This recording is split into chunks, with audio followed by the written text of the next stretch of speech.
For thine incorruptible spirit is in all things. Therefore chastenest thou them by little and little that offend, and warnest them by putting them in remembrance wherein they have offended, that leaving their wickedness they may believe on thee, O Lord. For it was thy will to destroy by the hands of our fathers both those old inhabitants of thy holy land, whom thou hatest from doing most odious works of witchcrafts and wicked sacrifices, and also those merciless murderers of children and devourers of man's flesh and the feasts of blood, with their priest out of the midst of their idolatrous crew, and the parents that killed with their own hand souls destitute of help, that the land which thou esteemest above all other might receive a worthy colony of God's children. Nevertheless, even those thou sparedst as men, and didst send wasps, forerunners of thine host, to destroy them by little and little. Not that thou wast unable to bring the ungodly under the hand of the righteous in battle, to destroy them at once with cruel beast or with one rough word, but executing thy judgments upon them by little and little.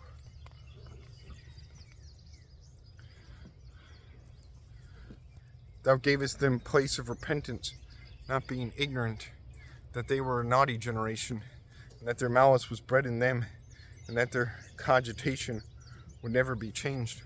For it was a cursed seed from the beginning, neither didst thou fear of any man give them pardon. Neither didst thou for fear of any man give them pardon for those things wherein they sinned. For who shall say, what hast thou done? Or who shall withstand thy judgment? Or who shall accuse thee for the nations that perish, whom thou made? Or who shall come to stand against thee, to be revenged for the unrighteous men? For neither is there any God that careth for all, to whom thou mightest shew that thy judgment is not unright. Neither shall king or tyrant be able to set his face against thee for any whom thou hast punished. For as much then as thou art righteous thyself, thou orderest all things righteously, thinking it not agreeable with thy power to condemn him that hath not deserved to be punished. For thy power is the beginning of righteousness, and because thou art the Lord of all, it maketh thee to be gracious unto all. For when men will not believe that thou art of a full power, thou shewest thy strength, and among them that know it, thou makest their boldness manifest. But thou, mastering thy power, judgest with equity, and orderest us with great favor. For thou mayest use power when thou wilt.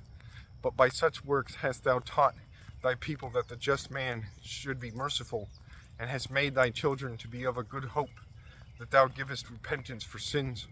For if thou didst punish the enemies of thy children, and the condemned to death, with such deliberation, giving them time and place, whereby they might be delivered from their malice, with how great circumspection didst thou judge thine own sons, under whose fathers hast sworn, and made covenants of good promises.